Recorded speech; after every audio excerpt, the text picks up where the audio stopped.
Bien, bonsoir à toutes et tous. Et je vais essayer de ramasser un peu le propos. Donc, on m'a demandé de parler de la marchandisation des soins de santé. Je commencerai peut-être d'abord par vous dire que la marchandisation n'est qu'un des stigmates de ce qu'est aujourd'hui notre société et ce que le néolibéralisme ou ce libéralisme a amené dans notre société aujourd'hui. On pourrait parler de la privatisation, de la destruction des services publics, du déclassement social. Il y a bien d'autres éléments qui pourraient être intégrés dans cette logique. Alors, j'ai préparé un peu un exposé avec quelques éléments, rappeler que la santé est un bien commun. Je crois que c'est quand même indispensable à l'heure où certains veulent la privatiser, qu'un système de santé marchandisé est inéquitable. Là où le néolibéralisme nous a conduit, c'est-à-dire cette remarchandisation des soins de santé, je vais vous donner quelques exemples. La liste n'est malheureusement pas exhaustive, mais il me semble que ce sont les exemples les plus frappants. Et enfin, quelles sont les mesures que nous pourrions prendre pour éviter ce chemin de la marchandisation. Donc, d'abord, la santé est un bien commun. Alors, sur ce premier point, j'ai repris un certain nombre d'éléments et de définitions venant soit de l'OMS, soit d'autres choses. Donc, vous le voyez, un bien commun, un état de bien-être, non seulement lié à l'absence de maladie, mais là, je pense qu'on doit intégrer de plus en plus dans le futur ce qu'on appelle les déterminants non médicaux de la santé. Je vois que Jeanne-Marie est là, donc elle sait de quoi on parle. C'est l'alimentation, qui a un impact évidemment non négligeable sur l'état de santé des gens, la pollution de l'air, le logement, qui est un véritable problème de santé publique, de côté sanitaire, je veux dire, et singulièrement en région wallonne et à Bruxelles. Donc, intégrer ces éléments-là dans la santé publique de demain va être un élément fondamental. Et donc, la santé, c'est quelque part la solidarité également, c'est-à-dire se protéger contre les aléas de la vie, contre un risque que je ne souhaite ça à personne, mais demain, on peut avoir un problème de santé.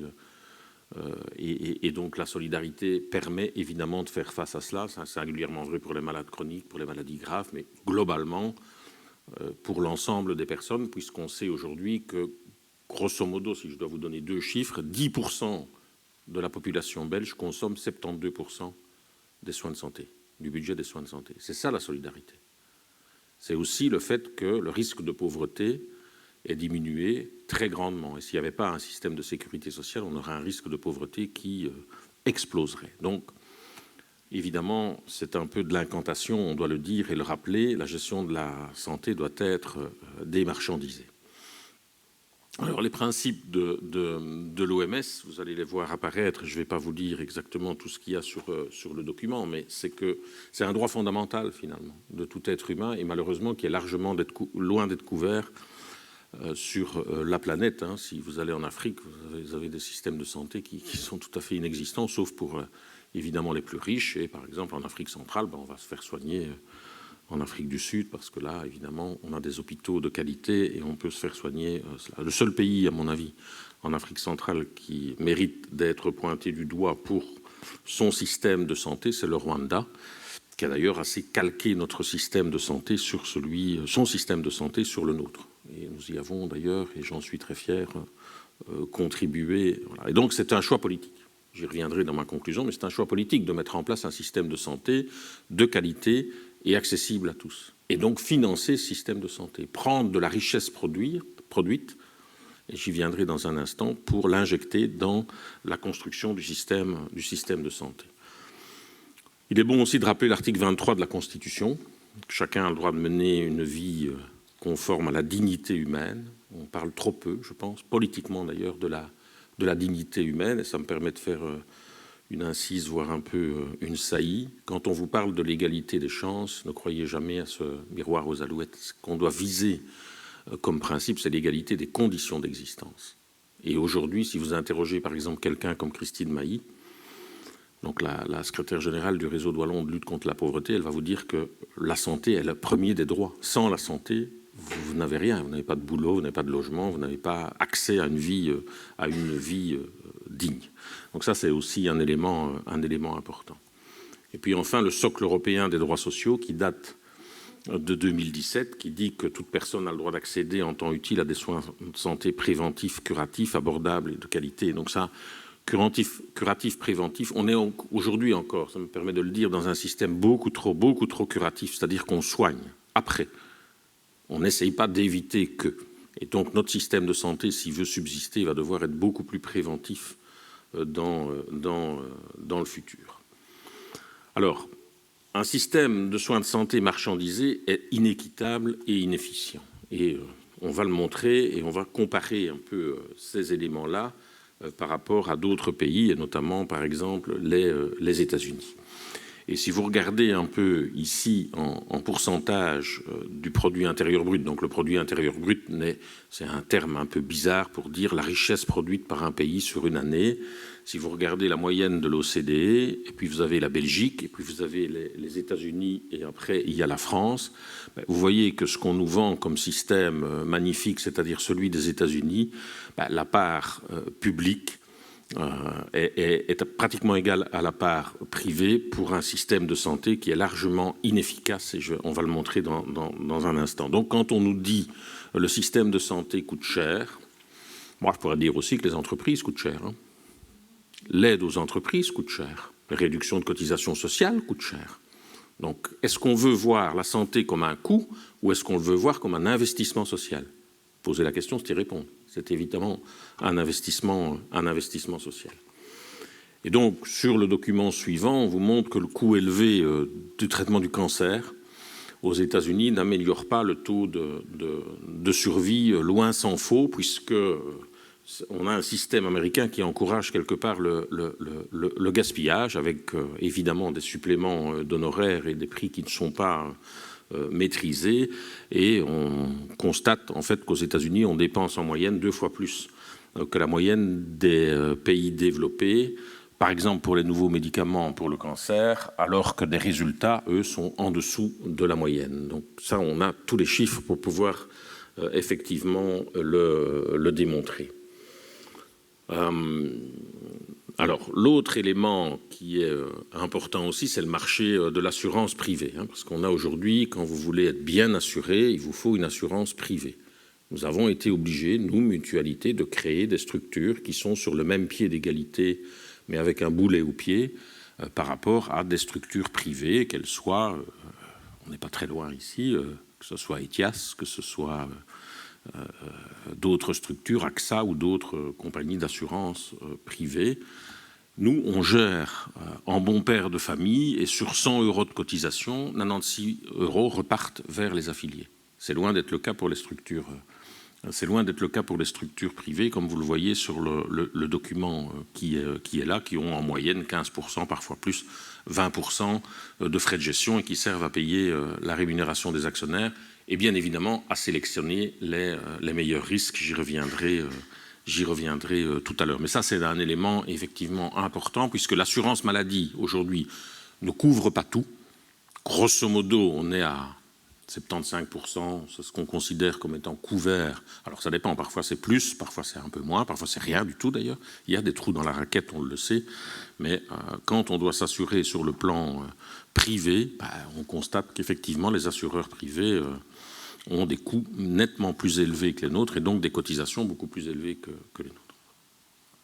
Alors, le néolibéralisme a effectivement conduit à une remarchandisation des soins de santé et on paye encore aujourd'hui, et je pense qu'on va le payer pendant un bon bout de temps, toute la politique qui a été menée sous le gouvernement Michel.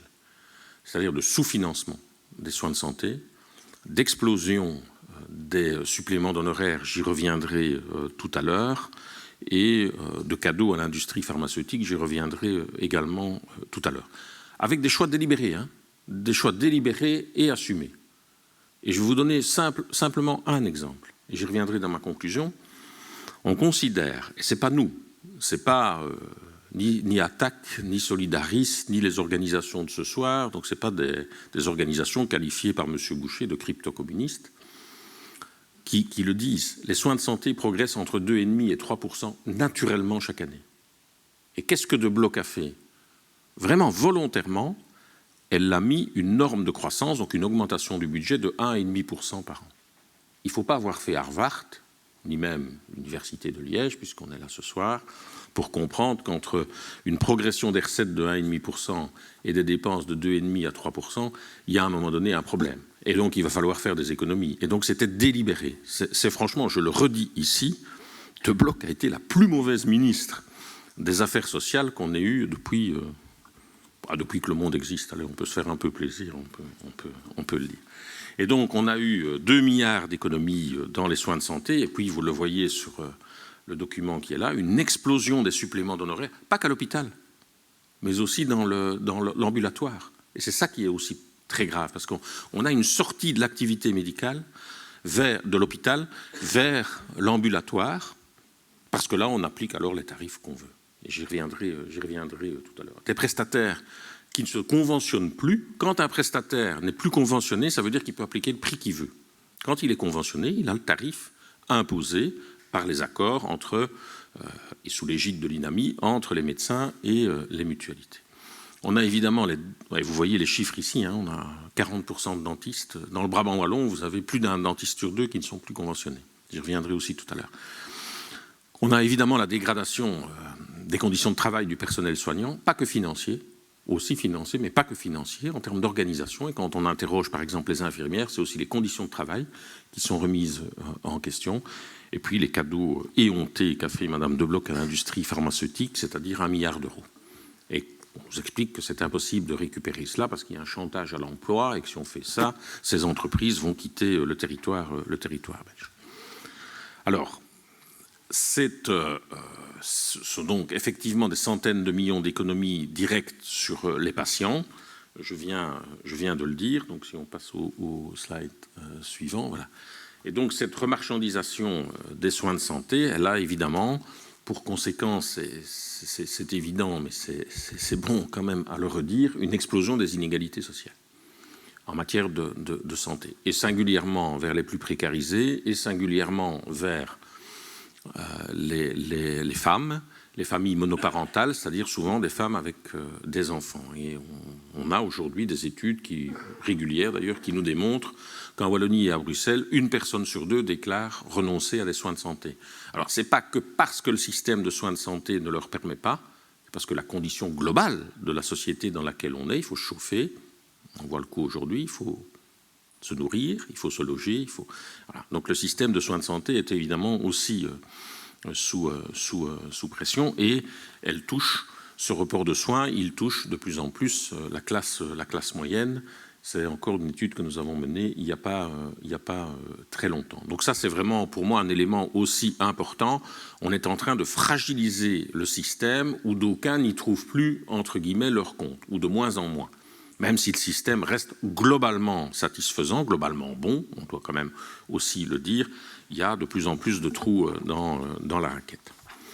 Alors, je vais vous donner quelques exemples de marchandisation des soins de santé, et on va commencer par les suppléments d'honoraires et l'insécurité tarifaire.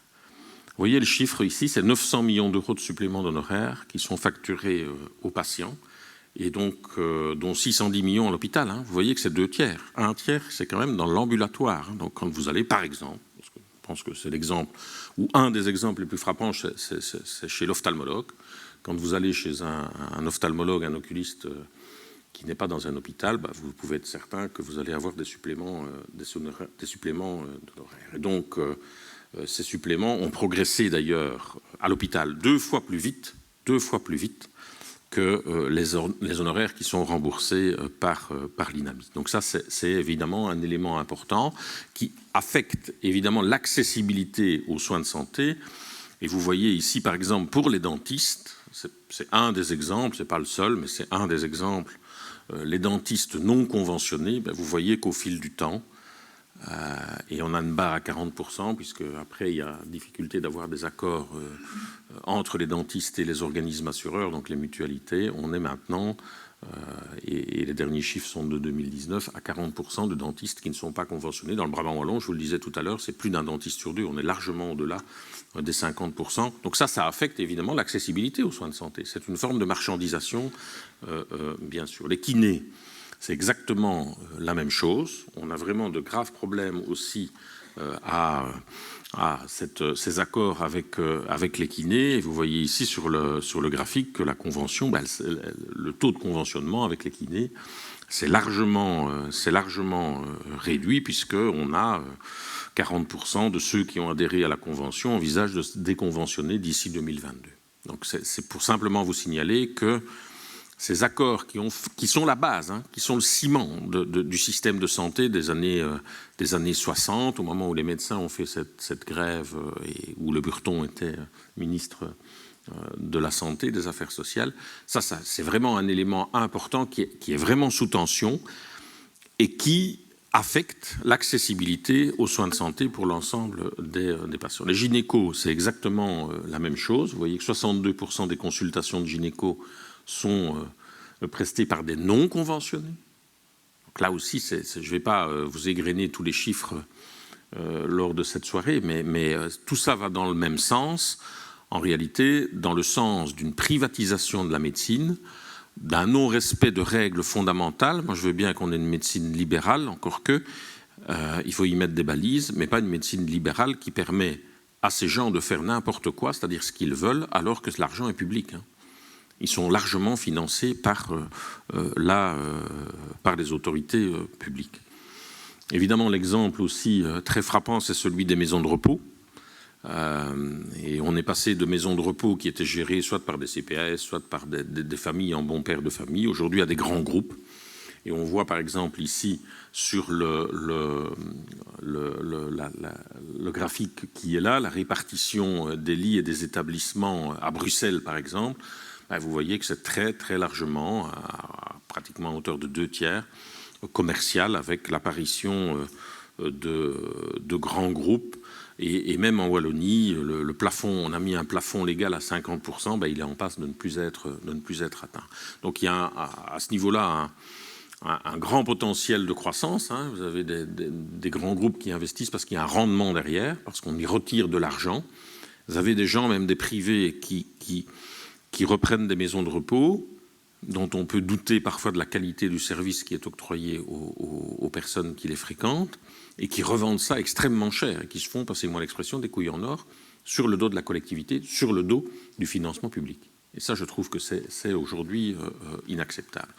Ce qu'on doit dire aussi, c'est qu'on a une offre actuellement qui est insuffisante, et donc ce n'est pas le tout de critiquer, il faudrait proposer également, et on y travaille à notre niveau, une offre qui est également soit publique, soit venant du secteur non lucratif par rapport à ces grands groupes qui aujourd'hui ont une puissance exceptionnelle. Vous voyez le coût total mensuel de l'hébergement en maison de repos, les revenus mensuels disponibles des personnes, il ne faut pas être grand clair. On a beaucoup de témoignages de gens qui nous disent moi, je ne saurais pas payer la maison de repos si je dois aller en maison de repos. Ma pension n'est pas suffisante aujourd'hui. Donc je pense que quand on est dans un État qui veut mettre en place une logique de dignité de la vie humaine, comme je le rappelais tout à l'heure, au début de l'exposé, je crois qu'on aurait intérêt quand même à réguler ces aspects-là pour permettre aux gens d'avoir accès à des maisons de repos de qualité. Or ici, on en est loin, et vous avez certainement entendu il y a déjà quelque temps maintenant le scandale Orpea en France, en plus avec les dérives. Donc c'est devenu un secteur dans lequel on investit, on se fout de ce que ce secteur fait, on y retire du pognon. Il faut être un peu clair par rapport à ce qui s'y fait.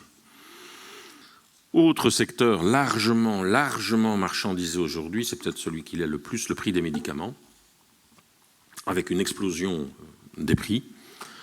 Et donc, on a là un secteur qui est vraiment non régulé, avec des prix qui sont opaques, qui ne sont pas transparents du tout, avec une gestion qui a été encore amplifiée par de blocs, et des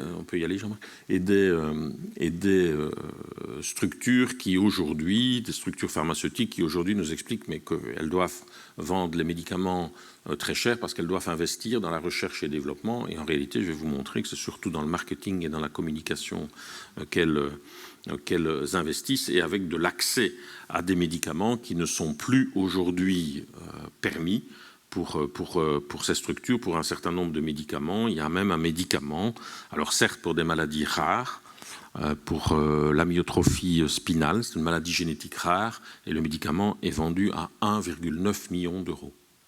Donc qui peut encore se permettre cela? Et c'est d'ailleurs tellement vrai qu'il y a même une structure pharmaceutique, Novartis, pour ne pas la citer, c'est un géant suisse qui avait dit on va tirer au sort, on va le donner à 100 bébés, on les tirera au sort. Donc c'est un cynisme en plus absolu lié à ce que ce libéralisme et ce néolibéralisme est devenu aujourd'hui. Donc ça c'est vraiment un point qui pour moi est fondamental, le prix du médicament. Alors il ne s'explique pas uniquement par le coût de la recherche et développement, loin s'en faut. Loin s'en faut, parce que c'est toujours l'excuse qu'ils disent. On a besoin de vendre cher pour effectivement produire d'autres médicaments. Et vous voyez sur ce document-là que c'est loin d'être le cas, puisque en réalité, en 2014, on pourrait actualiser les chiffres, mais les 10 plus grandes firmes ont investi 66 milliards de dollars en recherche et développement. C'est grosso modo moins de 20% de leur chiffre d'affaires. Elles ont dépensé 98 milliards de dollars en marketing et elles ont généré 90 milliards de dollars de bénéfices. Donc je pense que, sauf à prendre les gens pour des cons, ici on est vraiment dans un système qui est un système totalement marchand et qui a un poids global, mais on dépasse même le système, on dépasse la problématique des soins de santé ici. On est dans la régulation, dans le poids d'un État. Il n'y a plus aucun État qui aujourd'hui est capable de réguler ces entreprises pharmaceutiques. Et donc notre thèse à nous, et j'y reviendrai dans mes conclusions, c'est que ce prix du médicament doit être fixé sur le plan européen. Le jour où l'Union européenne aura compris qu'elle a vraiment un rôle fondamental à jouer, on reviendra peut-être avec de meilleurs résultats en la matière. On pourrait évidemment parler aussi du vaccin, prix qui ont été totalement opaques, sauf qu'à un moment donné, il y a un secrétaire d'État qui s'est un peu trompé. Vous savez, les réseaux sociaux, parfois, vous forwardez un truc et puis vous dites « Merde, j'aurais pas dû le faire. » Ah, ben voilà, trop tard. Et on s'est rendu compte, vous voyez, vous voyez la différence de prix qu'il y a entre un AstraZeneca, par exemple, ou un CureVac ou un Moderna. Donc, il ne faut pas vous demander les bénéfices qui ont été réalisés sur ces vaccins. C'est absolument colossal, puisqu'il n'y a pas de raison qu'à un moment donné, il y en ait un qui le développe à 1,78 € et l'autre à 18 $ ou à 10 € ou à 12 €. Donc il y a eu là vraiment des bénéfices plantureux qui ont été réalisés par les entreprises pharmaceutiques sur ces vaccins. Et ça, c'est évidemment aussi un élément absolument scandaleux, mais qui est à remettre avec ce que je viens de dire, c'est-à-dire l'incapacité des États à réguler ces entreprises pharmaceutiques. Autre élément et autre exemple, la commercialisation des soins dentaires. C'est aussi, là aussi, vous voyez sur le graphique qui apparaît la différence qu'il y a au niveau donc, des partiellement conventionnés, des totalement conventionnés, des non conventionnés, suivant qu'on a un dentiste général, un orthodontiste, un parodontologue ou un médecin stomatologue. Donc là, vous voyez que le non conventionné prend une part de plus en plus importante, quasi totale chez les orthodontistes d'ailleurs. Et donc, je rappelle que quand on est non conventionné, le prix est libre et donc ça entraîne automatiquement un supplément d'honoraires. Et donc, on a aussi vu dans ce secteur dentaire apparaître des cabinets dentaires rachetés par des grands groupes d'investisseurs privés qui n'ont strictement rien à voir avec la santé, mais qui investissent parce que la santé est rentable, donc parce que les États remboursent. Elle n'est rentable que parce que les États remboursent. Et donc, on a une structure qui s'appelle Odontalia, qui est détenue par une société Mevius, qui est un des actionnaires de référence d'AB InBev. C'est-à-dire quel est le lien entre une bière et les dents? L'argent. L'argent, disons-le tel que c'est là. Et non seulement ils ont investi là-dedans, mais ils ont aussi investi dans le chocolat. Donc comme ça, on sait que le chocolat ne doit pas être très très bon, à mon sens, pour la qualité dentaire. Et puis il y a eu aussi ces groupes qui s'installent low cost, hein, donc avec côté un peu exotique où vous allez vous faire des dents, ou il y a aussi la chirurgie esthétique dans d'autres pays. Donc, et là, on constate évidemment que la qualité ne s'y retrouve pas. Par contre, le prix, lui, il s'y retrouve bien. Donc, on constate aussi là des dérives importantes sur ce plan. Et puis, je voudrais aussi peut-être évoquer les laboratoires de biologie clinique, parce que s'il y en a qui se sont fait des couilles en or, passez-moi de nouveau l'expression, c'est bien là-dessus. Dont à l'ULG. Il faut quand même le dire. Dont à l'ULG. Hein. Il y a un type qui s'est fait beaucoup d'argent sur ces laboratoires privés de biologie clinique. Alors ici, on n'a pas pris l'ULG parce qu'on est poli, donc on s'est dit qu'on n'allait pas... Voilà, mais je dénonce avec la même force ce qui s'est passé ici. Donc c'est des groupes internationaux, business extrêmement rentables, qui ont entre 20 et 30% de marge bénéficiaire. Hein. Vous voyez ces groupes, on a ces groupes là où vous allez faire parfois vos prises de sang si vous n'allez pas dans un hôpital. Il y a SIDLAB, il y a tout ça. Tout ça, c'est détenu par des fonds de pension allemands et autres, dont le seul objectif est de faire de l'argent, d'avoir une rentabilité sur les investissements qu'ils font. Avec des pratiques particulièrement douteuses, puisque nous, on a fait une étude sur 12 laboratoires privés et qui facturent 90% de suppléments d'honoraires avec ces pratiques un peu douteuses, comme vous voyez sur ce document-là. C'est vraiment un des secteurs probablement les plus sensibles, parce que ce secteur est en liaison étroite avec des médecins. Donc ça, il faut aussi le dénoncer, il ne faut pas avoir peur de le dire, c'est comme ça ne fait pas nécessairement plaisir aux médecins quand on voit la PSIM, mais c'est la réalité, c'est qu'il y a des collusions entre médecins et ces laboratoires, et ça, il faut avoir aussi le courage de le dire. Voilà, quelques exemples, mais pour ne pas plomber l'atmosphère, donc je vais en arriver un peu à la conclusion. Et comment contrer la marchandisation des soins de santé? On a évidemment quelques propositions. La première, elle est fondamentale, c'est d'en faire un choix politique. Quand, dans la déclaration gouvernementale de Michel, du gouvernement MR-NVA, on dit un taux de croissance de 1,5% du budget, ou quand, dans la déclaration gouvernementale de ce gouvernement, on dit 2,5%, il y a déjà une grande différence. Et même 2,5%, c'est vraiment juste. C'est vraiment juste parce qu'on a peu de marge pour des initiatives nouvelles, et donc peu de marge pour combler ce que j'appelais tout à l'heure les trous dans la raquette. Donc c'est vraiment d'abord un choix politique, un choix de société en fait. Qu'est-ce qu'on veut que cette sécurité sociale soit et ces soins de santé soient? Et donc le premier élément, c'est d'investir dans notre système de santé publique et surtout de prendre les mesures qui démarchandisent, c'est-à-dire supprimer ou en tout cas juguler dans une très large mesure, par exemple, ces suppléments d'honoraires. On sait que dans les années qui viennent, les dépenses de soins de santé vont augmenter, notamment liées au vieillissement. Pas que le vieillissement, mais la technologie également, mais notamment le vieillissement. Donc ça va être vraiment un choix important de se dire on veut assurer une santé à une population qui vieillit, mais aussi à des technologies qui arrivent qui permettent de garder la population en meilleure santé. Vous savez, j'ai donné quelques chiffres. Les réformes fiscales du gouvernement Michel, pour revenir à ça, vous savez combien ça a coûté en régime de croisière? 15 milliards d'euros. C'est-à-dire, grosso modo, Jean-Marc, si je ne me trompe pas, la moitié du budget des soins de santé, à peu près, puisque le budget est de grosso modo de 30, un peu plus de 30 milliards d'euros. Donc quand vous faites ce choix-là, vous faites le choix d'affaiblir l'État. Vous faites le choix d'affaiblir les services publics et vous faites le choix d'affaiblir la qualité de service rendu à la population. Ça, il faut évidemment le dire. Et donc, si cette croissance des soins de santé est évidemment à intégrer dans la réflexion, il faut aussi intégrer dans la réflexion le financement de cette croissance. Et là, c'est de nouveau un choix politique et un choix, quelque part, de répartition de richesse. Et pour pouvoir répartir la richesse, il faut d'abord aller chercher là où elle se trouve.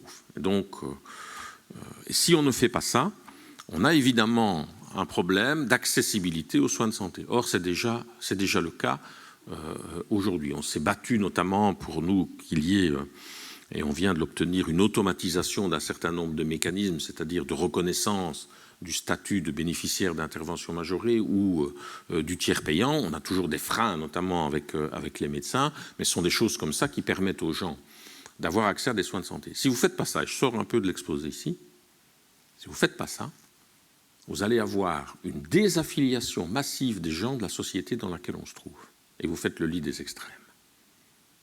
Si vous ne financez pas les corps intermédiaires, que sont le secteur associatif, les organisations syndicales, les mutualités, qui sont des promoteurs de la cohésion sociale, vous faites le lit des extrêmes. Donc il ne faudra pas s'étonner à un moment donné, si on fait ces choix politiques, qu'on se retrouve devant des équations insolubles. Et donc c'est la raison pour laquelle, je peux le dire ici, on est entre nous, donc vous n'allez pas le répéter, que j'incite le parti auquel je suis affilié, c'est-à-dire le Parti socialiste, à beaucoup plus de radicalité. On a besoin de radicalité aujourd'hui, de lignes rouges, et de dire ça, on ne peut plus l'accepter, c'est terminé. Que ce soit en soins de santé, en emploi ou en d'autres éléments. Mais on a besoin aussi d'idéologie et de références doctrinaires. Et ce ne sont pas, ni idéologie ni doctrine ne sont des gros mots. On doit alors répartir ensuite les moyens disponibles sur base d'objectifs de soins de santé. Donc ce n'est pas le tout de dire on réclame de l'argent et de l'argent et de l'argent. Il faut aussi être efficace, efficient. Il faut que cet argent soit dépensé correctement, à juste titre, là où il doit effectivement aller. Et donc on doit avoir de grands objectifs de soins de santé prioritaires, une vision à long terme. Alors, vous dites, dans le monde politique, vous dites long terme aujourd'hui. Ça, c'est presque un gros mot aujourd'hui.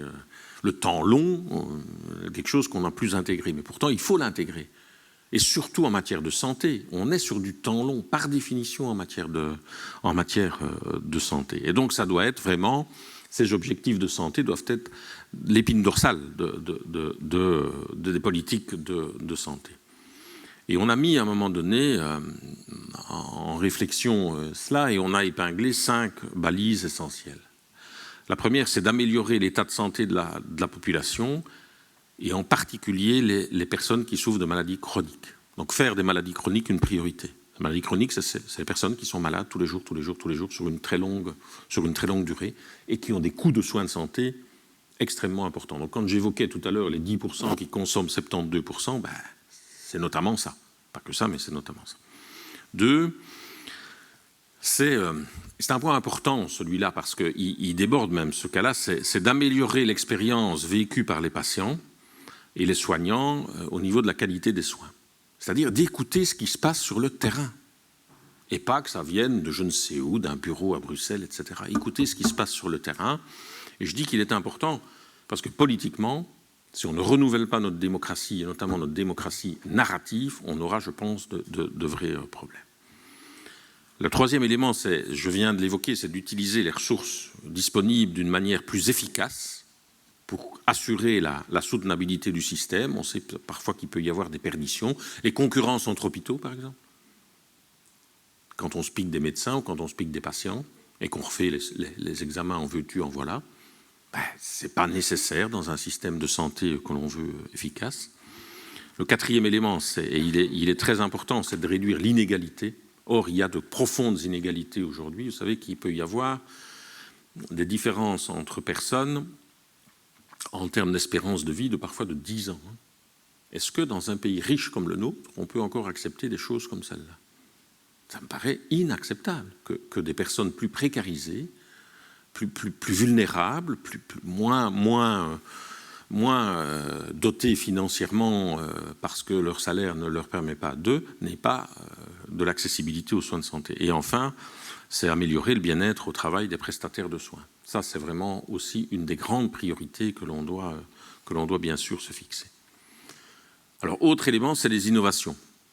Les innovations répondant aux besoins et à des prix acceptables. On ne peut évidemment que soutenir l'innovation, qu'elle soit technologique ou thérapeutique, mais pas n'importe laquelle, et certainement pas à des prix exorbitants comme ceux réclamés aujourd'hui par l'industrie pharmaceutique, comme on l'a montré tout à l'heure sur des nouveaux médicaments. Et donc, sur ce plan-là, et nous avons poussé, et nous continuerons à pousser. On a été les seuls sous la législature de Bloc. Hein. Ce n'est pas pour dire affiliez-vous demain à Solidaris, si vous le faites, c'est bien, mais on a été la seule mutualité à dénoncer le prix des médicaments, la politique de Bloc en matière de médicaments. Et donc, la solution, c'est d'avoir un prix européen du médicament, parce que c'est à l'échelle européenne que l'on peut peser par rapport à ces industries pharmaceutiques qui, déjà du temps de Dehaene, qui était ministre des Affaires sociales, mais surpuissant, déjà à ce moment-là, l'industrie pharmaceutique faisait des chantages à l'emploi. Et donc c'est sur le plan européen que l'on doit orienter à la fois le prix du médicament, mais à la fois les innovations. Donc réguler un peu cette industrie qui ne vit fondamentalement que de fonds publics. Hein. C'est parce que l'État rembourse qu'ils vivent. Donc c'est finalement, je me demande si on ne devrait même pas les nationaliser. Je dis ça comme ça, mais ouais. On peut se poser en tout cas la question, alors qu'elle sert des dividendes, croyez-moi, c'est un secteur particulièrement rentable. Et puis enfin, aussi intégrer les soins de longue durée dans une logique de service public.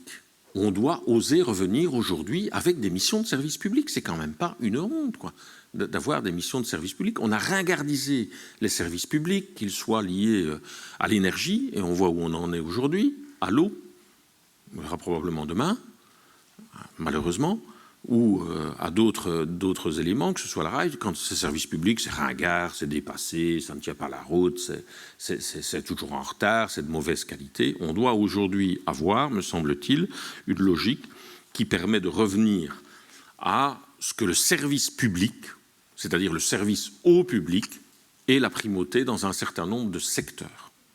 Moi, je crois beaucoup à l'État. Je suis un grand défenseur du rôle de l'État. Et un des premiers rôles, un des 3 rôles régaliens pour moi de l'État, c'est d'être un arbitre, un régulateur. Il fixe les règles du jeu. Il ne fait pas le jeu, il fixe les règles du jeu. On joue sur le terrain défini par l'État, parce que l'État, c'est le seul garant de l'intérêt collectif.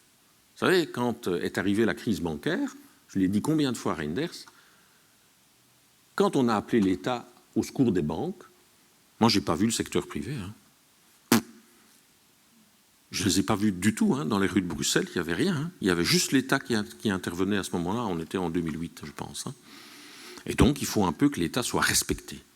Comme je l'ai souvent dit, l'État, ce n'est pas un paillasson sur lequel on s'essuie les pieds, on s'en sert quand on en a besoin et on le méprise quand on n'en a plus besoin. Et d'ailleurs, je considère que les libéraux sont dans une schizophrénie absolue, puisqu'ils détestent l'État, mais ils aiment bien le gérer pour le détruire. Je pense qu'on devrait investir dans la santé mentale, ça comme ça. Et donc, je crois qu'on doit revaloriser ce qu'est la mission de service public. Elle a évidemment l'obligation, et je ne suis pas le seul à l'avoir dit, quelqu'un d'autre de bien plus illustre que moi et de bien plus fort que moi l'avait déjà dit en son temps, c'était André Coles, le service public, oui, mais le service public qui rend de vrais services et qui est efficace. Et c'est ça qu'on doit construire demain. Parce qu'ici, il ne s'agit pas de distribuer des dividendes, c'est une offre non lucrative, c'est un service à la population. Et ça, c'est pour moi évidemment important, avec une vision politique stratégique sur le long terme, comme je l'ai déjà évoqué tout à l'heure. Et puis enfin, aussi renforcer la sécurité tarifaire des patients. On ne sait pas dire qu'on construit un système de santé accessible sans réguler le conventionnement, c'est-à-dire les accords entre les médecins, les dentistes, les logopèdes, les kinés, les sages-femmes, parce que tout ça est en train de dévisser pour le moment, et l'État, représenté par les mutualités.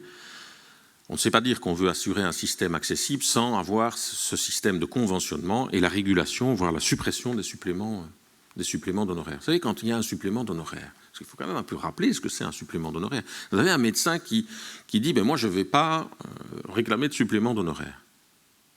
Et puis vous avez l'autre médecin qui dit « moi, je vais réclamer un supplément d'honoraires ». Est-ce que vous croyez un seul instant que l'acte est différent, que l'acte médical est différent? L'acte médical est exactement le même. On en est même arrivé à calculer des suppléments d'honoraires sur des choses qui n'ont rien à voir avec l'acte médical.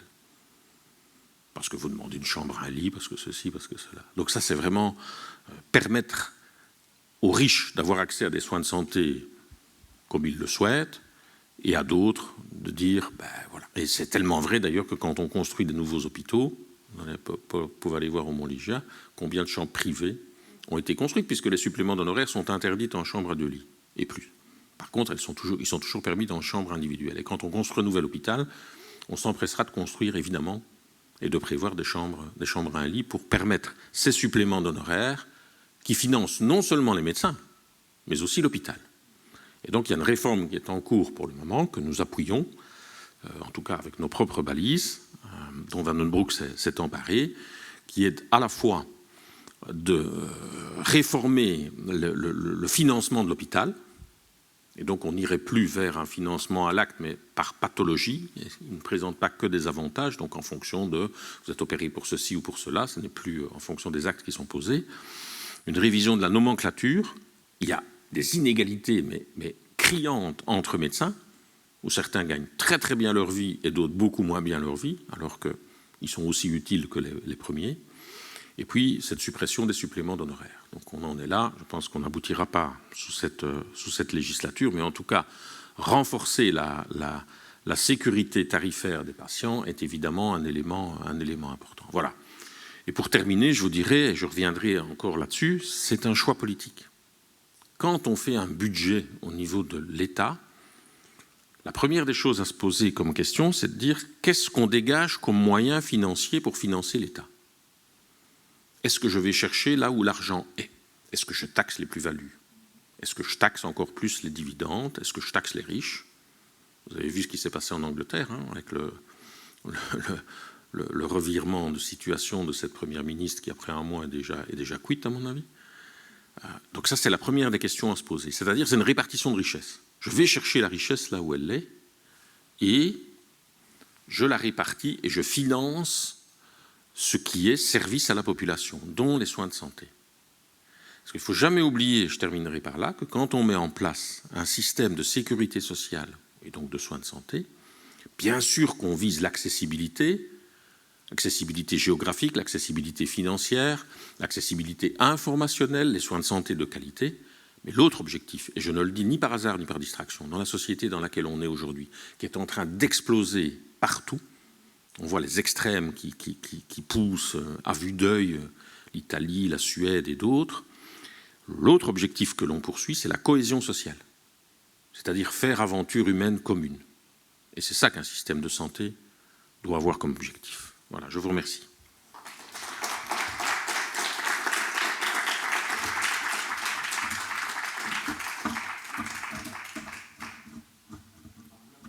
Merci beaucoup. C'est très réjouissant d'entendre un discours radical de la part d'un responsable d'une grande mutualité. J'aurais deux, trois petites remarques. D'abord, je ne sais pas ce que c'est une démocratie narrative. Je crois que vous avez employé ce mot-là. L'autre remarque est, donc vous avez bien insisté que ce sont des choix politiques et des décisions politiques. Sans doute que vous avez raison que, vu l'importance des multinationales pharmaceutiques, il est impossible de contrôler les prix au niveau national. Il me semble quand même qu'il était possible de mener d'autres politiques de santé, par exemple au moment des grandes campagnes vaccinales, au niveau de la Belgique particulièrement. Et le dernier point, qui n'est pas directement en rapport, c'est qu'une autre raison qui va faire que les soins de santé vont continuer à augmenter, c'est aussi l'augmentation de la pollution tous azimuts. Donc il y a le vieillissement, il y a les développements technologiques qui permettent une plus grande attente et la conséquence de notre mode de vie qui fait que les pollutions se multiplient. Merci. Merci pour votre exposé.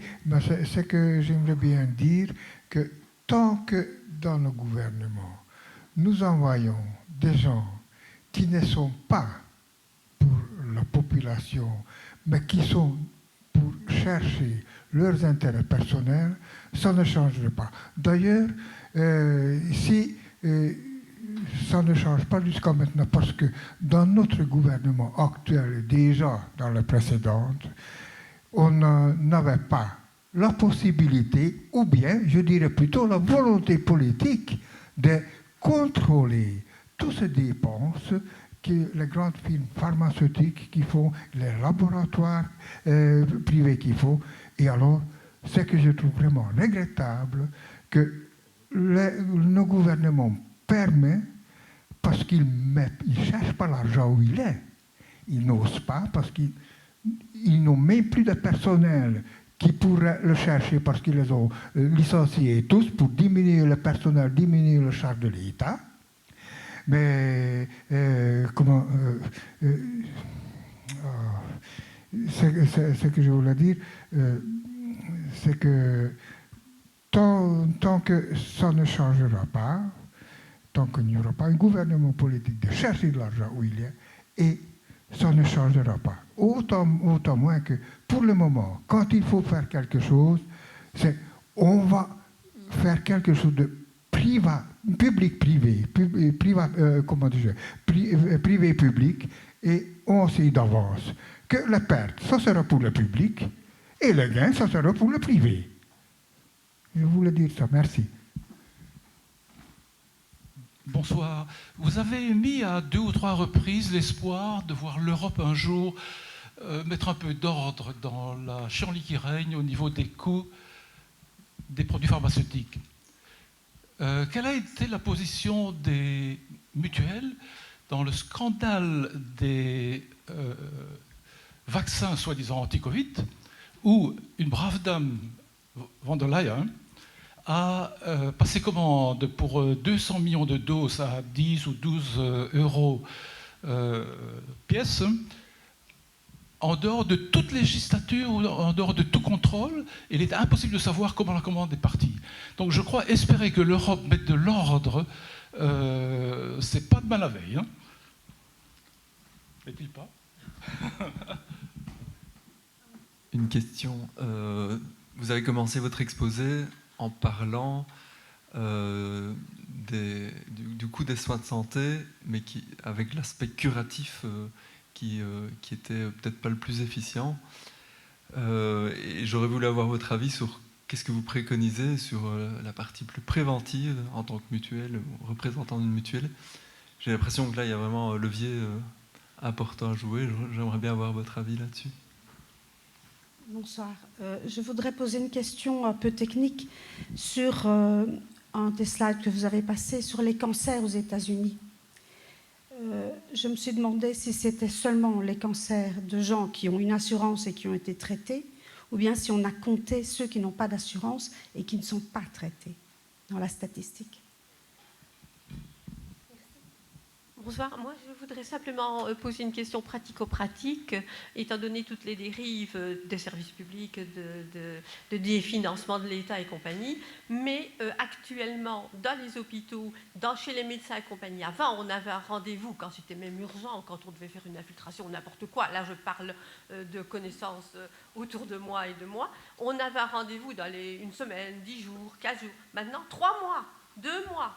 Donc, on attend qu'on soit mort avant d'avoir un rendez-vous chez un médecin ou pour un soin. Voilà.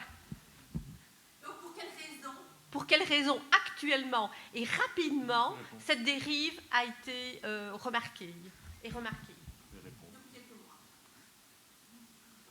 Monsieur Labi, moi, je voudrais savoir si Solidaris a créé des facilitateurs en santé. Merci. Au niveau donc de la marchandisation, est-ce qu'il y a quand même des pays européens qui ont fait quelque part, je dirais, dans le bon sens? Je connais un peu, enfin je connais peu ce qui se passe au Portugal, par exemple. Est-ce que c'est un pays qui a avancé dans ce sens-là, oui ou non? Bien. Donc, je reprends. Oui, on va revenir après.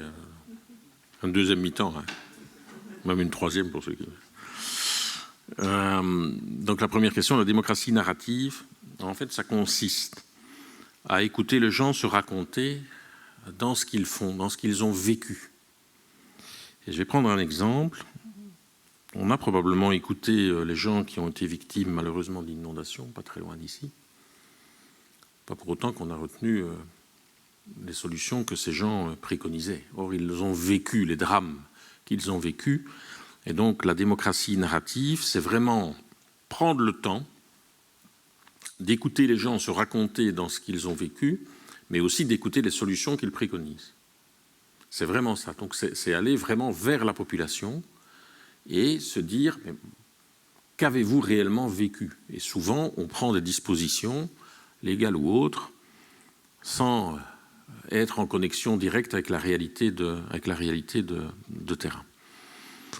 Sur les médicaments, bien sûr qu'on peut prendre déjà un certain nombre de dispositions au niveau belge, mais globalement, le poids par rapport à la régulation du prix global du médicament, il doit se faire au niveau européen parce que la Belgique n'a pas le poids nécessaire, n'a pas le poids suffisant pour faire face à des géants GSK, Novartis, etc., comme ceux que j'évoquais tout à l'heure. Mais il y a un certain nombre de dispositions qui sont du ressort de la Belgique et qu'elle peut évidemment prendre. Et enfin, vous évoquiez l'augmentation des soins de santé et l'augmentation de la pollution. Oui, c'est ce que j'ai appelé tout à l'heure, j'ai commencé pratiquement par là, c'est les déterminants non médicaux de la santé. Mais pour moi, le logement est vraiment majeur. Hein. Vous avez des gens qui vivent dans des logements aujourd'hui complètement insalubres. L'état du logement en région wallonne et à Bruxelles est catastrophique. On peut évoquer le logement, la pollution, l'alimentation et d'autres éléments de ce type-là. Donc, et d'ailleurs, je pense que c'est des stratégies que nous allons devoir intégrer dans l'activité mutualiste dans le futur. Donc, je n'aurais pas pu mieux le dire que vous l'avez évoqué, le gouvernement avec des intérêts personnels. Vous savez, j'ai fait une anecdote l'autre jour, parce qu'on rendait hommage à Evenepoel. Très bien, magnifique coureur, il a remporté une grande victoire. Mais on a très très peu parlé de Wout van Aert, qui s'est sacrifié derrière lui. Alors, à mon avis, s'il avait pu gagner, il aurait gagné. Mais donc, voilà. Et donc, tant qu'on n'est pas dans de l'intérêt collectif, ça ne marchera jamais. Avant d'avoir une part de gâteau, la plus grande possible pour certains, même s'ils prônent la solidarité, il faut déjà que le gâteau soit sur la table. Donc c'est évidemment ça, et je pense qu'aujourd'hui, on est malheureusement dans une phase politique où il y a peu d'hommes d'État. Ce n'est pas propre à la Belgique. Hein. Vous regardez l'indécence d'un président de la République dire c'est la fin de l'abondance, sauf pour lui. Sauf pour lui. Donc on manque d'hommes d'État, c'est très clair. Et d'hommes d'État qui sont capables de construire des politiques qui vont dépasser la durée de leur mandat. Il ne faut jamais rester trop longtemps ministre. C'est jamais une bonne chose. Vous êtes contaminé par un virus et on n'a pas nécessairement le vaccin d'ailleurs. Voilà, donc effectivement, c'est une question de volonté politique, et je l'ai évoqué tout à l'heure aussi, de répartition de richesses. Le vrai problème de cette société dans laquelle on est aujourd'hui, c'est évidemment les dérives de ce capitalisme qui est arrivé au bout de quelque chose. Moi, je suis intimement persuadé, je le dis déjà depuis un petit temps, qu'on est au bout d'un cycle de néolibéralisme qui a commencé dans les années 70-80, qui a tout détruit sur son passage, qui nous a bien endoctrinés, tous autant que nous sommes ici dans cette salle. On a une petite partie de néolibéralisme en nous, hein, faut pas se tromper. Mais nous l'avons, je l'espère en tout cas ce soir, beaucoup moins que d'autres. On est arrivé à la fin de ce système-là, mais comme toutes les fins, elles présentent deux grandes caractéristiques. La première, c'est qu'elles sont extrêmement violentes, et on le voit aujourd'hui, la violence sociale est sans nom. La culpabilisation des chômeurs, des malades, des précarisés, des étrangers, voilà. Et d'autre part, et on oublie souvent cette deuxième caractéristique des fins, c'est que les fins, elles durent tant qu'il n'y a rien d'autre. Et donc, c'est aux forces progressistes à proposer un autre modèle de société. C'est un vrai schéma aujourd'hui important. Alors, sur l'Europe et l'industrie pharmaceutique, nous n'avons eu de cesse que de dénoncer, tant sur le plan belge, mais aussi sur le plan européen, l'opacité de la fixation des prix du médicament et également des vaccins. Et il y a une opacité, mais totale, hein, totale. Donc, l'industrie pharmaceutique est hyper protégée parce qu'elle a un lobbying extraordinaire. Je ne sais pas combien ils ont de lobbyeurs, mais à mon avis, c'est des centaines et des centaines à Bruxelles, au sein de la Commission européenne. Alors moi, je suis encore un grand démocrate. Je me dis qu'on peut imaginer de construire une autre Europe demain et qu'on doit fixer évidemment un certain nombre de balises, et celle-là en est une. Mais je constate, et je suis assez d'accord avec vous, qu'aujourd'hui, c'est très, très compliqué. C'est extrêmement compliqué, singulièrement avec certains États tels qu'ils deviennent aujourd'hui. Mais je crois quand même que le chemin européen reste le chemin que nous devons emprunter. Alors, système curatif, système préventif, je pense qu'on est aujourd'hui, et on a construit notre système de santé comme celui-là, sur un système où on soigne après, quand la maladie apparaît. Ça existera encore demain. Il y aura toujours, à un moment donné, des maladies qui vont apparaître et on aura un système curatif et donc on aura toujours des hôpitaux, pour prendre l'exemple le plus frappant. Par contre, ce qu'on n'a jamais intégré dans notre système de santé, ou pas assez, c'est un peu le parent pauvre, hein, les budgets sont microscopiques, c'est tout ce qui est prévention à la santé. Éviter que la maladie ne se développe, éviter que la maladie ne se déclare, éviter que ça ne se dégrade. Et c'est notamment lié à l'alimentation, au sport et des choses de ce type-là. Et donc on doit orienter le système vers beaucoup plus de prévention, de détection notamment de maladies, de tests qui permettent de détecter. On a déjà des choses, mais je crois qu'on doit largement l'amplifier. Et donc le système de santé de demain, il restera curatif, mais il doit être beaucoup plus préventif. Et pour qu'il soit beaucoup plus préventif, il faut d'abord qu'il y ait une uniformité des budgets, parce qu'on est dans un merveilleux pays en Belgique. Hein. Donc la prévention dépend des régions ou des communautés, le curatif dépend de l'État fédéral. Donc quel est l'intérêt pour les régions et les communautés à développer des budgets dont les bénéfices vont retourner au fédéral? Parce qu'on est en Belgique, donc on est quand même dans un merveilleux pays. Donc il faudrait déjà un peu mieux penser cet aspect-là des choses. La question sur les cancers aux États-Unis, c'est en fait tout le monde, hein, je pense, Jean-Marc, y compris ceux qui n'ont pas d'assurance privée. Alors sur les rendez-vous médecins et les délais, c'est dû à deux choses, pour moi, au moins deux choses en tout cas. Un, ce qu'on a appelé le numerus clausus, c'est-à-dire la raréfaction des médecins. Et donc ce qui est rare est cher. Mais oui, c'est tellement évident et c'est tellement simple au niveau de ce capitalisme-là. Et la deuxième chose, c'est ce que j'ai un peu expliqué tout à l'heure avec le supplément d'honoraires, c'est que parfois à l'hôpital, quand vous êtes à l'hôpital, le médecin va vous dire pas avant 3 mois. Par contre, si vous venez chez moi, je peux vous donner un rendez-vous la semaine prochaine, mais il y aura un supplément d'honoraires. Ce sont les deux raisons essentielles. Et donc, je l'ai encore dit à Van den Broek cette semaine, ta réforme, si tu ne régules pas l'activité médicale en dehors de l'hôpital, voire même à l'hôpital parfois, hein, mais en dehors de l'hôpital, ta réforme n'atteindra pas son but, ses objectifs. Mais ce sont pour moi les deux raisons essentielles.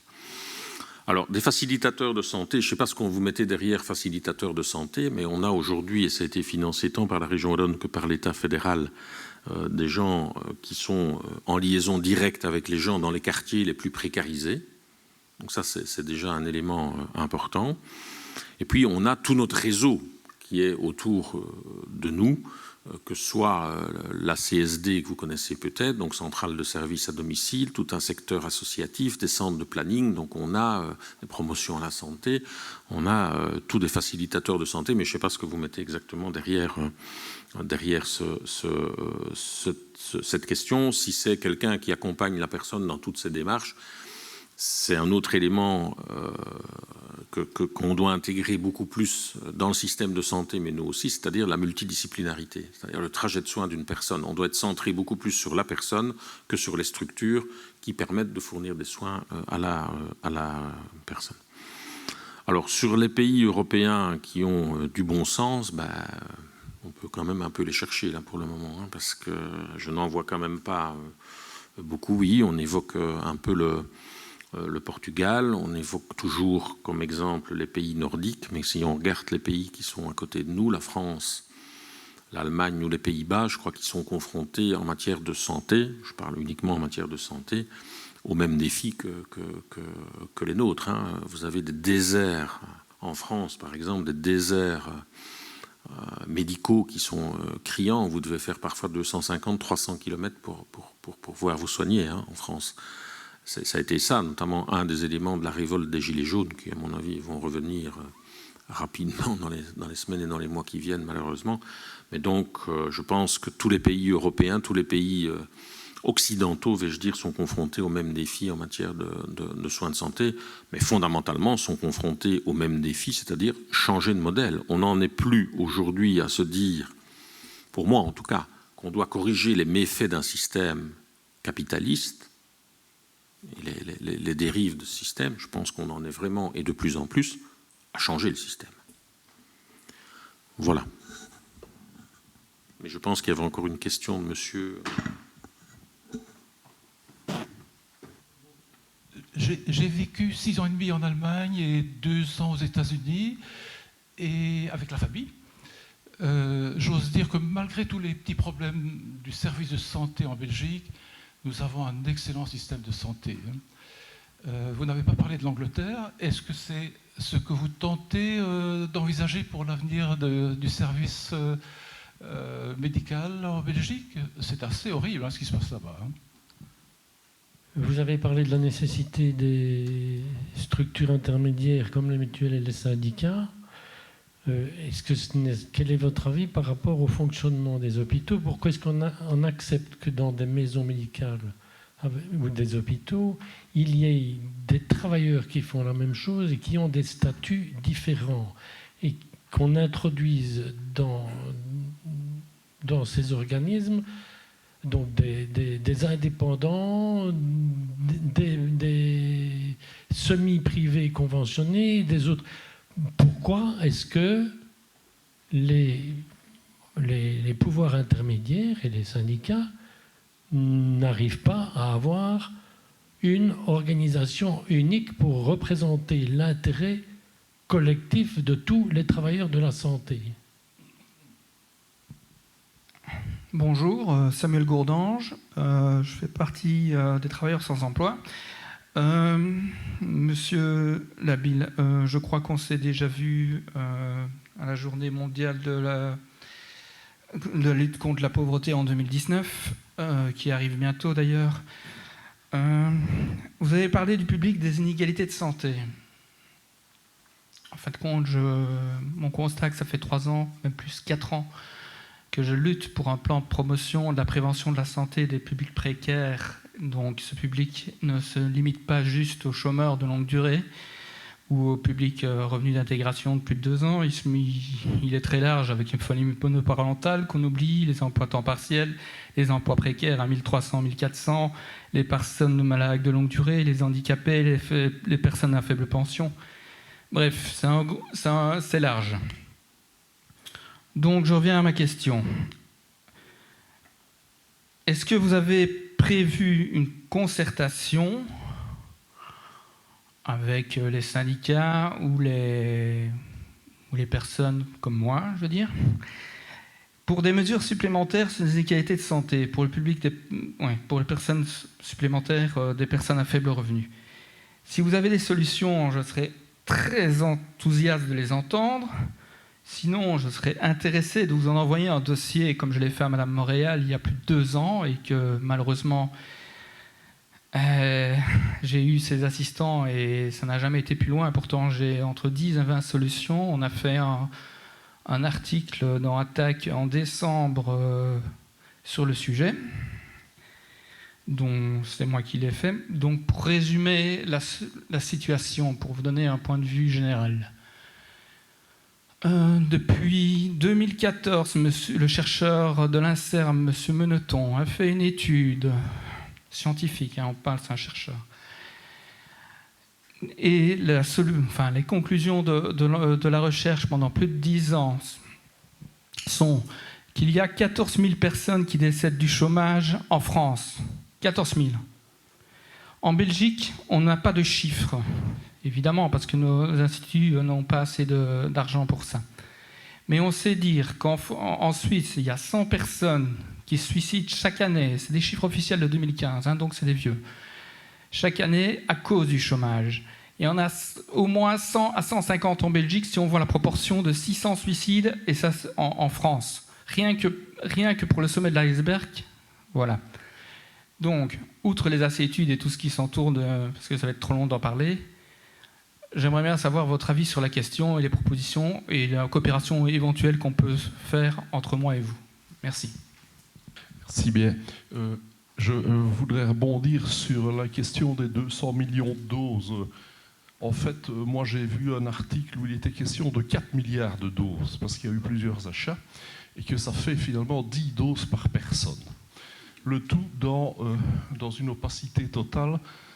On ne reviendra pas là-dessus, sinon pour dire que l'Europe s'est couchée devant les multinationales, puisqu'elle avait émis une réserve sur le fait que la quantité d'ADN résiduel dans les vaccins était inconnue et que ça pouvait avoir des risques sérieux et que c'est pour ça que les vaccins sont en autorisation provisoire jusqu'en 2023. Dans le même temps, évidemment, il était interdit pour nombre de médecins de très grande notoriété de dire qu'il y avait des traitements précoces, parce que sinon, on ne peut pas injecter massivement des gens avec des vaccins qui sont toujours en phase d'essai s'il y a des traitements précoces. Quand c'est des vaccins stabilisés, oui, mais pas des vaccins en autorisation provisoire. Donc, par rapport à ça, il faut encore souligner qu'il y a beaucoup d'effets secondaires pour lesquels il y a un véritable blackout, que ce soit en France ou en Belgique. Il y a eu 4000 femmes qui ont des problèmes de menstruation en France. Elles ont été reçues à huis clos devant le Sénat. En Belgique, c'est la même chose.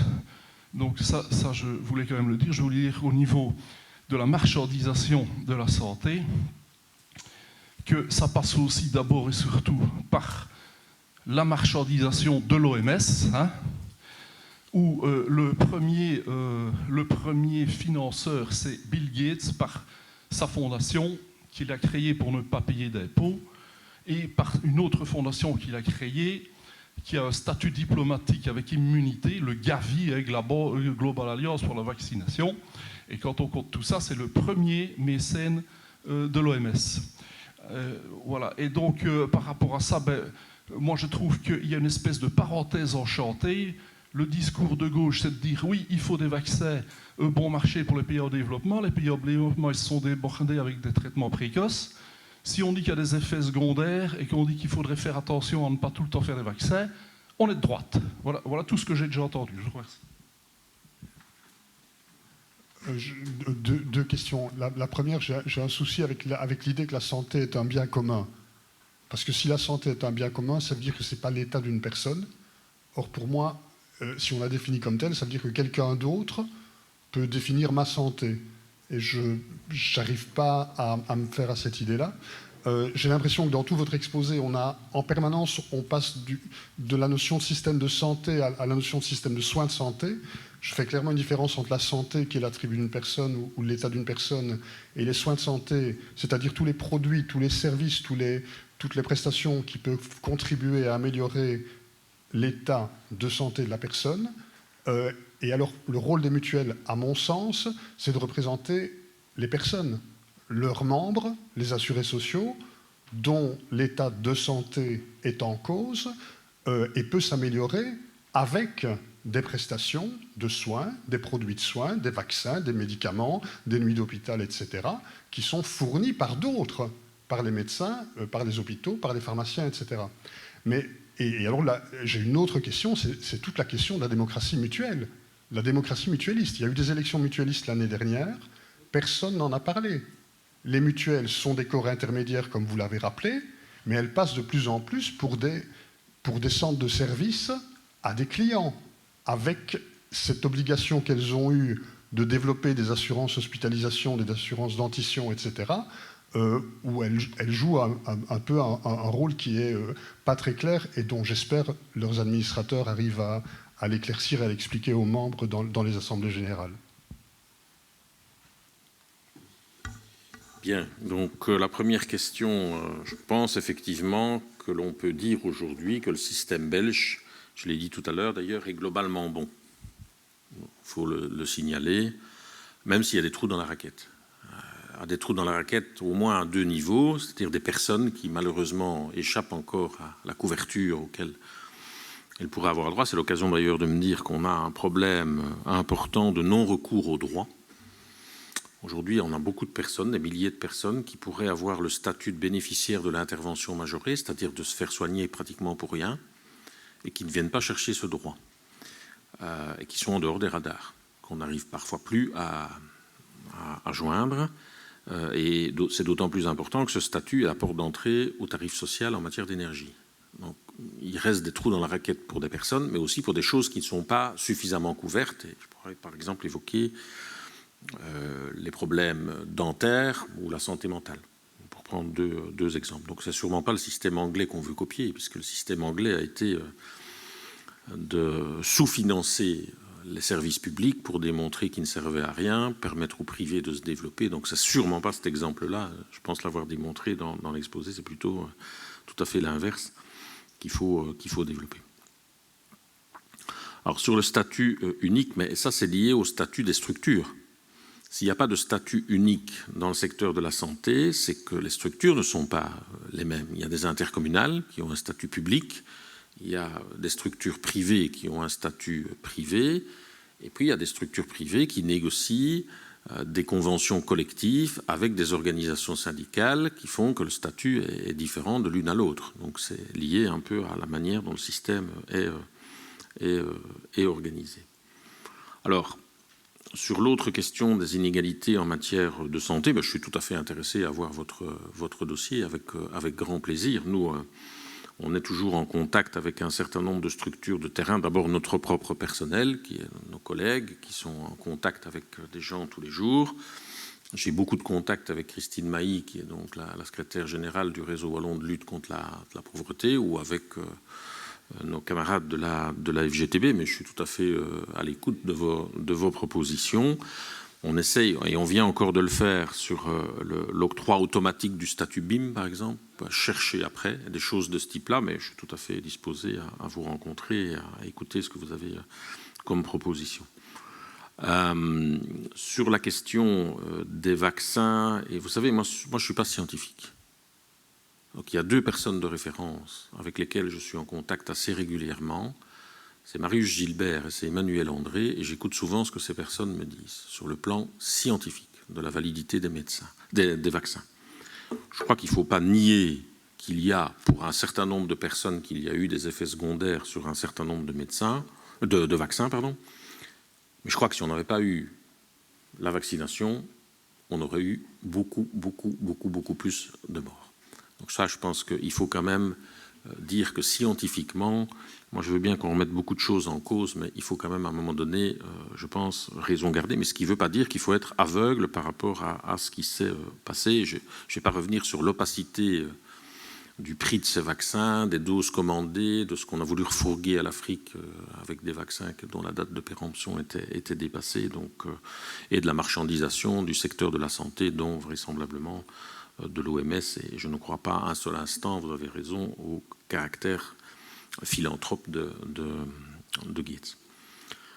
Alors, quand on dit la santé est un bien commun, c'est pas qu'on nie la santé individuelle, c'est simplement dire que ça doit être une priorité dans la construction des systèmes de santé de l'État. C'est ça qu'on veut dire quand la santé est un bien commun, et on fait bien la distinction dans tout ce qu'on fait entre la santé elle-même, une santé individuelle, et un système de santé qui est collectif. Parce que collectif au service de l'ensemble, et donc bien sûr avec des traitements individuels. C'est le système tel qu'il a été construit aujourd'hui. Et donc on fait bien cette distinction entre ce qu'est la santé elle-même, avec ses déterminants non médicaux de la santé, je l'ai évoqué tout à l'heure, et le système de santé qui va devoir intégrer, par exemple, ces déterminants non médicaux de la santé, l'alimentation, la pollution, le logement, comme je l'ai évoqué tout à l'heure, alors qu'ils ne sont pas intégrés dedans. Donc bien sûr qu'il y a la santé individuelle de la personne, mais individuelle à l'intérieur d'un système global, d'un système commun. Et on doit tenir compte des spécificités des personnes, comme par exemple les malades chroniques ou les maladies rares, ou des choses de ce type. Sur les mutualités, il y a eu effectivement des élections mutualistes, et il y a eu une parution dans les magazines mutualistes pour qui voulait se porter candidat aux élections mutualistes. Peut-être qu'on doit faire plus. C'est un débat qu'on a d'ailleurs en interne, mais il y a eu en tout cas une publication dans les magazines mutualistes sur cette démocratie-là. Et vous parliez des assurances hospitalisation facultatives. Nous, on ne souhaitait qu'une chose, c'est garder le système à l'intérieur de la mutualité. Aujourd'hui, on est pieds et mains liés parce qu'on a été condamné, c'était dans les années 2005-2006, sur base d'une plainte des assureurs privés. Nous avons été condamnés par la Cour européenne de justice à finalement appliquer les mêmes règles financières que les compagnies d'assurance privées pour ce qui est des assurances facultatives, fondamentalement l'assurance hospitalisation,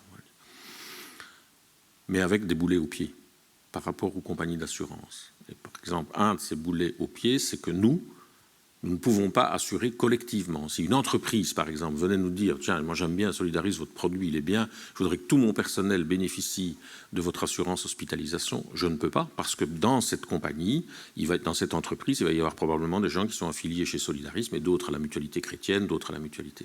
Donc on nous a mis des règles vraiment... Voilà. Donc on s'est posé la question à l'époque de savoir si on se positionnait malgré tout sur ce marché, parce qu'il s'agit d'un marché. Nous l'avons fait, mais avec des règles très strictes, c'est-à-dire que nous, on n'est pas là pour faire de l'argent. Mais on veut concurrencer les compagnies d'assurance privées avec des tarifs les plus bas possibles, en manière telle de permettre à nos affiliés, et surtout les plus précaires, parce que les plus riches, ils vont aller ailleurs, ils vont aller chez... dans des compagnies d'assurance privées, chez des KV, etc., où vous payez très très cher, mais vous êtes super couvert, c'est vrai. Tout le monde ne peut pas se permettre ça, c'est l'exception.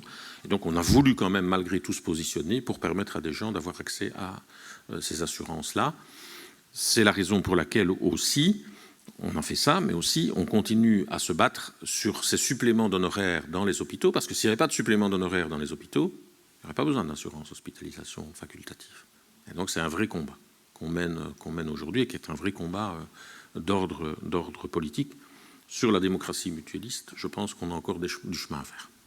Je ne vais pas vous mentir et vous dire l'inverse.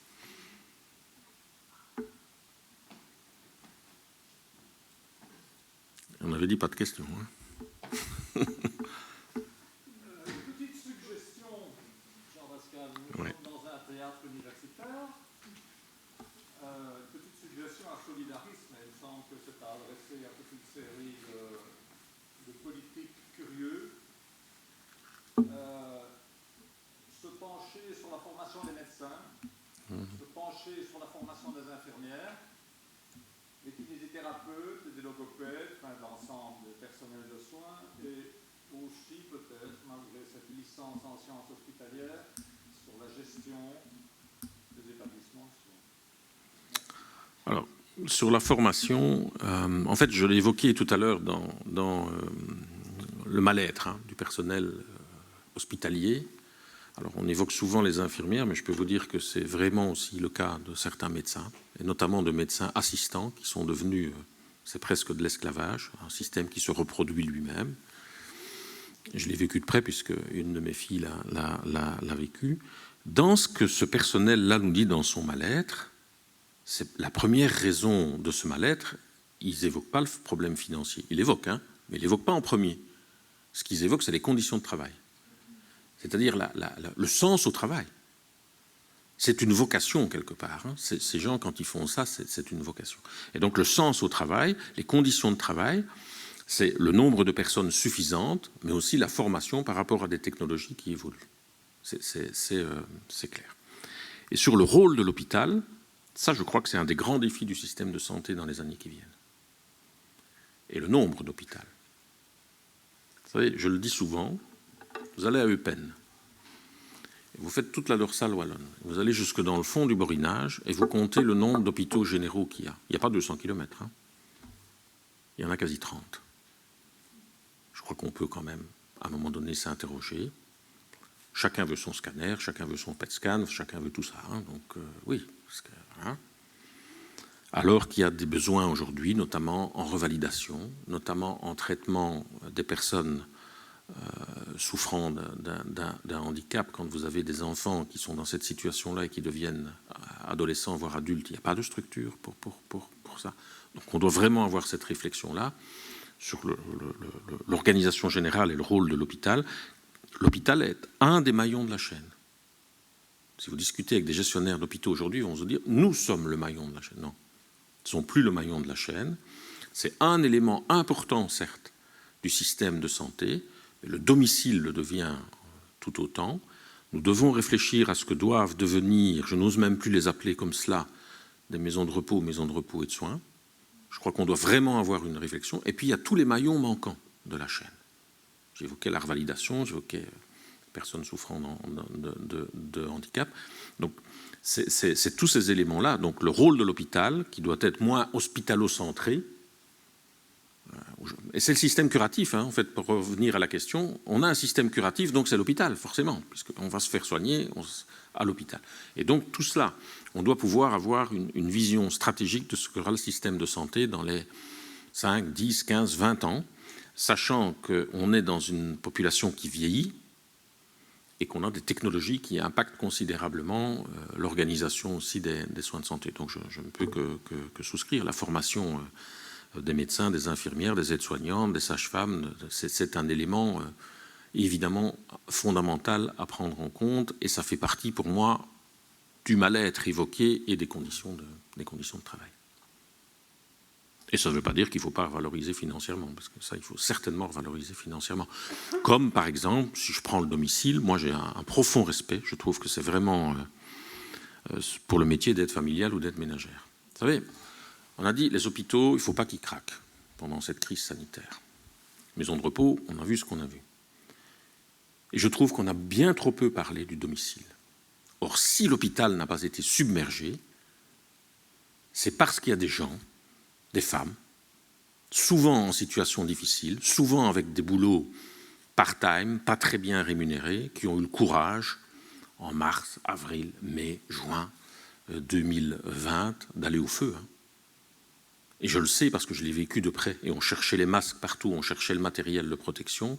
Donc moi, je veux que le domicile, on lui rende vraiment ce qui lui appartient. C'est-à-dire ça a été vraiment un élément majeur durant cette crise pour que nous ne soyons pas débordés et que les hôpitaux ne soient pas débordés. Et donc ce que tu évoques sur les hôpitaux, je veux aussi l'évoquer au niveau du domicile parce que c'est vraiment... Et ça me fait d'autant plus mal que ce sont souvent des personnes, souvent des femmes. Il y a très peu d'aide familiale hommes, 99,99% sont des femmes, souvent avec des situations elles-mêmes déjà difficiles dans leur vie privée et dont le boulot consiste à s'occuper du malheur des autres. Donc je veux qu'on leur rende aussi hommage parce qu'elles le méritent 1000 fois.